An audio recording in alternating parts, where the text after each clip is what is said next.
Confused, chaotic. The Prime Minister's arrival back at his office mirrored the state of the country. His ordeal proving that the government is not in control even of itself.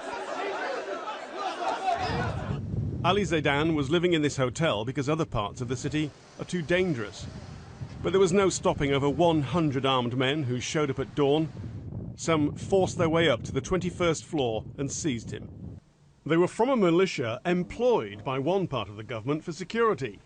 The Prime Minister was taken to a government building. It was other militia and government authorities who then negotiated his release. Knowing the damage the incident will do to Libya's image, the Prime Minister sought to limit it. I'd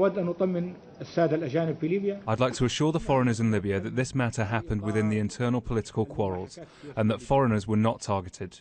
There was a foreigner with me, but they didn't harm him. I'd also like to thank the security forces who secured this operation. The kidnappers had earlier blamed the Prime Minister for allowing US Special Forces to snatch an alleged Al-Qaeda suspect from a street last weekend.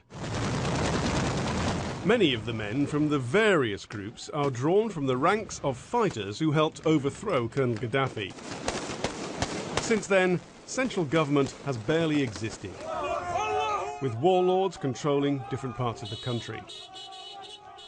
Western air power broke Gaddafi's hold, but in the aftermath, the interim government did not want outside forces coming in to help keep order. I suspect the historians will argue for a long time as to whether the Libyans were right to assume that they could manage this on their own, or whether indeed the European Union or North American countries who had been involved in the transition from Gaddafi to a new order should have pushed themselves forward. Nor are they likely to volunteer to enter this chaos now.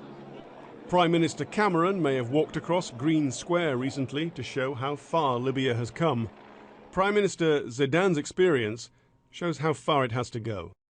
Tim Marshall, Sky News.